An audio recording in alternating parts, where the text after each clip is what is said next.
First preference ಬಂದು number 1 number 2 ಅಂತ ನಾವು ಕ್ರಮ ಸಂಖ್ಯೆ ಹೇಳ್ಕೊಂಡ್ ಬಂದಿರ್ತೀವಿ. ಸಾಮಾನ್ಯವಾಗಿ ಒಬ್ಬೊಬ್ರು ನೋಡ್ಬೋದು, ಒಬ್ಬೊಬ್ರು ನೋಡ್ದಿರಾನೆ ಇವಾಗ ಅದು ನಂಬರ್ 1 ನಂಬರ್ 2 ಅಂತ ಮತ ಹಾಕ್ಬೋದು. ಅದು 17-18ಗೂ ಹಾಕ್ಬೋದು, ಹೇಳಕ್ ಆಗೋದಿಲ್ಲ.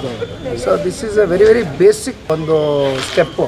ಇಲ್ಲ ಈ ರೀತಿ ಆದಂಥ ಸಂದರ್ಭದಲ್ಲಿ ಸಾಮಾನ್ಯವಾಗಿ ಒಬ್ಬ ಕ್ಯಾಂಡಿಡೇಟ್ಗೆ ಒಂದು ಆತಂಕ ಆಗೇ ಆಗುತ್ತೆ. ನಮಗೆ ಸೀನಣ್ಣ ಅಂತ ಇವರು ಎಲ್ಲ ಎಜುಕೇಟೆಡ್ಸ್, ಹಾಗಾಗಿ ಇಲ್ಲಿ ತಿಳುವಳಿಕೆ ಇರುವಂಥ ಜನ.